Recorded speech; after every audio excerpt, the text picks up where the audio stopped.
تبھی یہ جو دعا ہے نا لا حول ولا قوت الا باللہ، یہ ہمیں کیوں مانگنے کا حکم ہے؟ لا حول کا مطلب گناہ سے بچنے کی طاقت، ولا قوت اور نیکی کرنے کی طاقت، الا باللہ وہ نہیں ہے مگر اللہ کی مدد کے ساتھ۔ تو یہ بھی جذبہ ہمیں سکھایا گیا ہے پیغمبروں کی تعلیمات میں کہ ہم اللہ سے توفیق مانگا کریں، اور توفیق مانگ کے اللہ پہ چھوڑ نہ دیں کہ بس اللہ ہی جو کچھ کرے گا، کرنا وہی خود سے محنت کرنی ہے لیکن نسبت اللہ کی طرف کرنی ہے۔ اور ایک اہم بات یہ پتہ چلتی ہے کہ یوسف علیہ الصلوۃ والسلام پر کتنا دباؤ تھا، کتنا دباؤ، کہ زنا نہ کرنے کی صورت میں بدنامی کا خطرہ، جیل جانے کا خطرہ، اس زمانے کے جیل بڑے خطرناک تھے، اور کرنے کی صورت میں خواہش بھی پوری ہوگی، اور جو ایک انسان کی نیچر ہے، جو مرد کی ایک نیچر ہے، اور عزت بھی ملے گی۔ یعنی زنا کرانے والی تمام محرکات موجود تھے، اور زنا سے روکنے والے کا ایک محرک بھی موجود نہیں تھا۔ اتنی سختی کے باوجود بھی یوسف علیہ السلام کیا کہہ رہے ہیں؟ اللہ مجھے جیل زیادہ محبوب ہے اس گناہ سے جس کی طرف یہ عورتیں مجھے دعوت دے رہی ہیں۔ تو اس سے ہم جیسے لوگوں کو عبرت حاصل کرنی چاہیے کہ آج بات بات پہ بد نظری اور گناہ کو ہم اپنے لیے کتنے آرام سے حلال سمجھ لیتے ہیں، اور اپنے آپ کو کیا کہتے ہیں؟ مجبور ہیں۔ کتنے لوگ سودی بینکوں میں مینیجر بنے ہوئے ہیں، لاکھوں روپے ان کی تنخواہیں ہیں، ان سے جب کہا جاتا ہے کہ یہ حرام ہے تو کیا کہتے ہیں؟ بھئی یہ مجبور ہیں، اس غربت اور مہنگائی میں ہمارا گزارا نہیں ہوتا۔ کتنے لوگ ہیں جو بد نظری کرتے ہیں، ان کو جب سمجھایا جائے بھئی یہ حرام ہے، اللہ نے نظر جھکانے کا حکم دیا، وہ کہتے ہیں یار ہم مجبور ہیں، ہم سے برداشت ہی نہیں ہوتا۔ تو ہر گناہ کو ہم نے حلال کر لیا ہے اپنے لیے، چھوٹی چھوٹی مجبوریاں پیش کر کے۔ مکس گیدرنگ ہے، ناچ گانا ہے شادی میں، جب منع کیا جاتا ہے بھائی شادی میں مت جاؤ، یہ ناجائز ہے، لوگ کیا کہتے ہیں یار ہم مجبور ہیں، رشتہ دار ہم سے ناراض ہو جائیں گے، مسائل کھڑے ہو جائیں گے ہمارے لیے۔ تو آج ہم نے معمولی آزار کو، معمولی چھوٹی چھوٹی باتوں کو اتنا بڑا بنا لیا ہے، جیسے قرآن میں آتا ہے نا وَمِنَ النَّاسِ، لوگوں میں بعض ایسے ہیں سورہ عنکبوت میں کہ جو اللہ پر ایمان لے کر آتے ہیں، اور جَعَلَ فِتْنَةَ النَّاسِ كَعَذَابِ اللَّهِ، اور جب ایمان اور عمل صالح پر ان کو تھوڑی سی آزمائش آتی ہے تو وہ اس کو اللہ کا عذاب سمجھنے لگتے ہیں، چھوٹی سی بات کو بھی رائی کا پہاڑ بنا دیتے ہیں وہ۔ تو اس لیے ہمیں یوسف علیہ السلام کے اس واقعے سے سبق حاصل کرنا چاہیے کہ یہ ہمارے آزار عند اللہ مقبول نہیں ہے۔ یوسف علیہ السلام سے زیادہ کوئی اس وقت معذور نہیں تھا کہ جب عزت جانے کا بھی خطرہ، اور جیل جانے کا خطرہ، اور ذہنی دباؤ اتنا، اور بھرپور جوانی ہے، اور پیغمبروں میں جو اللہ نے قوت رکھی ہوتی ہے وہ والی قوت ہے، ان تمام باتوں کے بارے میں اس کے سب کے باوجود وہ کہتے ہیں اللہ مجھے جیل زیادہ محبوب ہے۔ یہی ہمارا بھی جذبہ ہونا چاہیے، اور جب ہمارا گناہ سے بچنے کا یہ والا جذبہ ہوگا تو پھر حدیث میں آتا ہے، رسول اللہ صلی اللہ علیہ وسلم نے فرمایا ذاق طعم الایمان من رضی باللہ ربا وبالاسلام دینا وبمحمد صلی اللہ علیہ وسلم نبیا، وہ شخص ایمان کی مٹھاس چکھ لے گا جو اس پر راضی ہو گیا کہ میرا رب اللہ ہے، میرے پیغمبر محمد صلی اللہ علیہ وسلم ہے، اور میرا مذہب اسلام ہے، اس پہ ڈٹ جائے بس وہ کہ اب میں جو اسلام کے حکام ہے اس سے آگے پیچھے نہیں ہوں گا۔ تو آپ نے فرمایا اس کو دنیا میں اسلام کی مٹھاس محسوس ہوگی، اور جو بیچ میں لٹکا ہوا زندگی گزارتا ہے کبھی ادھر کبھی ادھر، اس کو اسلام کی مٹھاس محسوس نہیں ہوتی۔ تو یوسف علیہ السلام کے اس گناہ سے بچنے کے اس جذبے میں ہمارے لیے بھی بہت زیادہ عبرت کا سامان ہے۔ ہمارے لیے جو آزار، ہم جن عذروں کی، لڑکیاں شرعی پردہ نہیں کرتی کہ والدین ناراض ہو جائیں گے اور سسرال ناراض ہو جائے گا یا شادی میں مشکلات کھڑی ہو جائیں گی، تو یہ کوئی عذر نہیں۔ اللہ کا حکم سب سے پہلے، جیسے کہ یوسف علیہ السلام نے اس پر عمل کیا۔ چوتھی بات ابھی یہ پتہ چلتی ہے کہ یوسف علیہ السلام گناہ سے بچنے کے لیے اپنی ذات پر اعتماد نہیں کر رہے، محض گناہ سے بچنے کی کوشش تو اتنی ہے کہ جیسے دروازوں کی طرف بھاگنا شروع کر دیا، اور یہاں بھی جب دباؤ ڈالا جا رہا ہے بچ رہے ہیں، لیکن دعائیں اللہ سے مانگ رہے ہیں، توفیق اللہ سے مانگ رہے ہیں تاکہ دل میں کبر پیدا نہ ہو۔ اور کیا کہہ رہے ہیں کہ اے اللہ جیل مجھے زیادہ محبوب ہے اس گناہ سے جس کی طرف مجھے دعوت دے رہی ہیں، وَإِلَّا تَصْرِفْ عَنِّي كَيْدَهُنَّ، اگر تو ان کی تدبیر کو مجھ سے دور نہیں کر دے گا تو میں ان کی طرف مائل ہو جاؤں گا۔ تو یوسف علیہ السلام اپنے بارے میں گویا عاجزی کا اظہار کر رہے ہیں کہ گویا مجھ میں تو گناہ سے بچنے کی طاقت نہیں ہے، حالانکہ پوری کوشش کر رہے ہیں بچنے کی، لیکن اعتراف کیا کر رہے ہیں؟ مجھ میں طاقت نہیں ہے، اللہ تو مجھے توفیق دے گا تو میں بچ سکتا ہوں، ورنہ میں نہیں بچ سکتا۔ آج کیا ہو رہا ہے؟ آج نہ تو اللہ سے دعا مانگتے ہیں اور اپنے بارے میں یہ فرض کر کے بیٹھے ہوئے ہیں کہ میں تو بہت پاورفل ہوں، اور پھر گناہ سے بچنے کے اسباب بھی اختیار نہیں کر رہے ہوتے۔ تو یہ شریعت کا مزاج ہے کہ آپ گناہ سے بچنے کے لیے اپنی پوری طاقت استعمال کر لیں، اور جو فرائض واجبات ہیں اس کو پورا کرنے کے لیے پورے کانفیڈنس کے ساتھ پوری طاقت استعمال کریں، تمام اسباب اختیار کریں، لیکن نظر آپ اللہ پہ رکھیں، اللہ میرے بس میں جو تھا میں نے کیا، لیکن اگر تیری توفیق شامل حال نہیں ہوگی تو میں تو نالائق ہوں، میں تو کمزور ہوں۔ تبھی یہ جو دعا ہے نا لا حول ولا قوت الا باللہ، یہ ہمیں کیوں مانگنے کا حکم ہے؟ لا حول کا مطلب گناہ سے بچنے کی طاقت، ولا قوت اور نیکی کرنے کی طاقت، الا باللہ وہ نہیں ہے مگر اللہ کی مدد کے ساتھ۔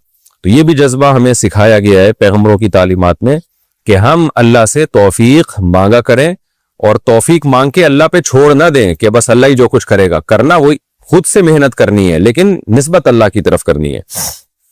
اور ایک اور نقطے کی بات یہ پتہ چلی کہ ثم بدا لهم من بعد ما رأوا الآیات لیسجننہ حتی حین، یوسف علیہ السلام گناہ سے بچے تو اس کے نتیجے میں جیل ملی ان کو۔ تو بعض دفعہ دنیا میں ایسا ہی ہوتا ہے کہ آپ شریعت پر عمل کرنا شروع کرتے ہو تو بجائے کامیابیوں کے ناکامیاں آنا شروع ہو جاتی ہیں۔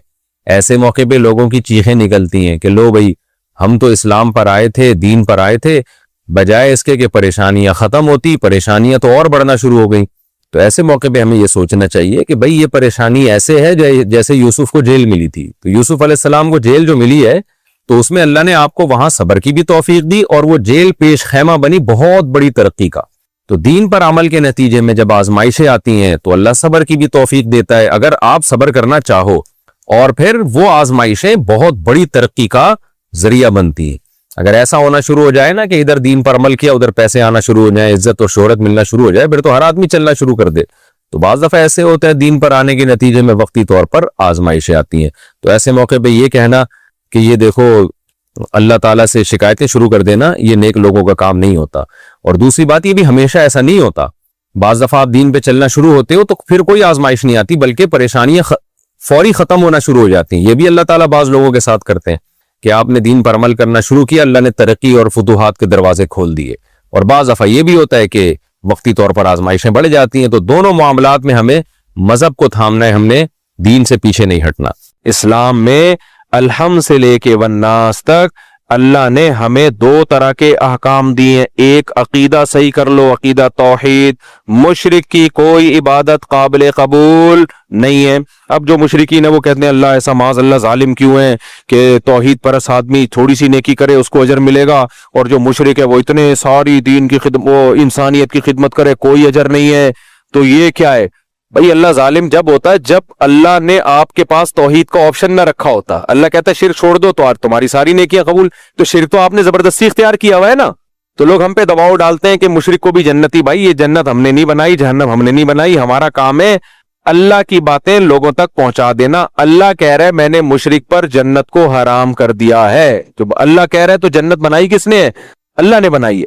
تو پہلی چیز عقیدہ۔ نمبر 2 اعمال۔ پھر اعمال میں 2 قسم کے اعمال ہیں، ایک جسمانی اعمال اور ایک دل کے اعمال، اخلاقیات جنہیں اخلاق۔ دیکھو اسلام میں اخلاق کا مطلب صرف یہ نہیں ہے کہ آپ لوگوں سے اچھے طریقے سے بات کریں۔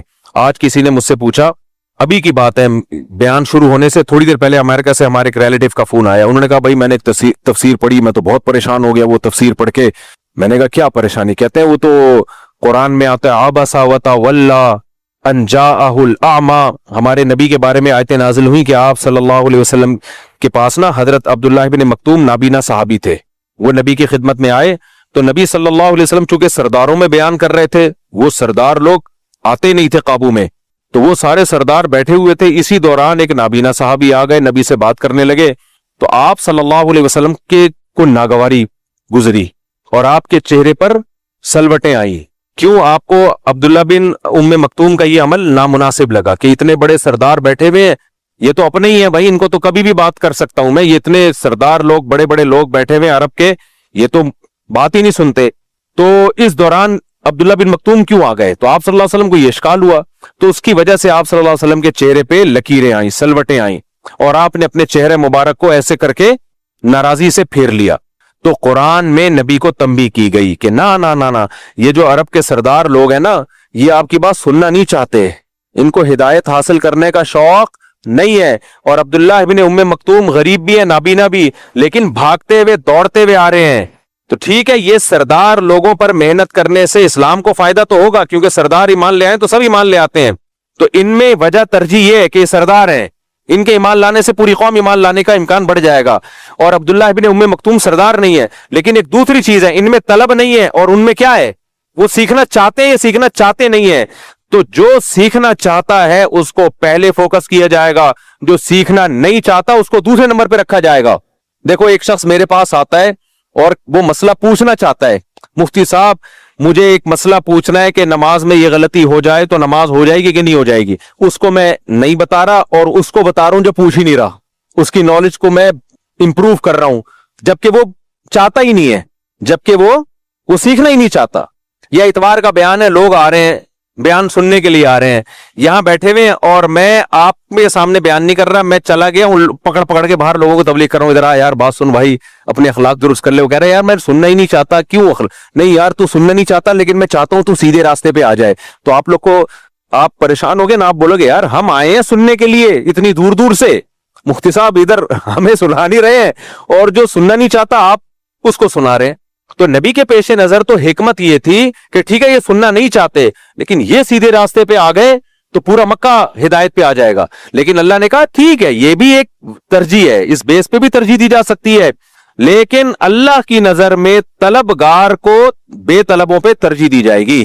جس کے دل میں طلب ہے، جو سیکھنا چاہتا ہے اس کو پہلے نمبر پہ رکھیں، اور جو سیکھنا نہیں چاہتا اس کو اس کے بعد رکھیں. یہ تنبیہ کی اللہ تعالیٰ نے.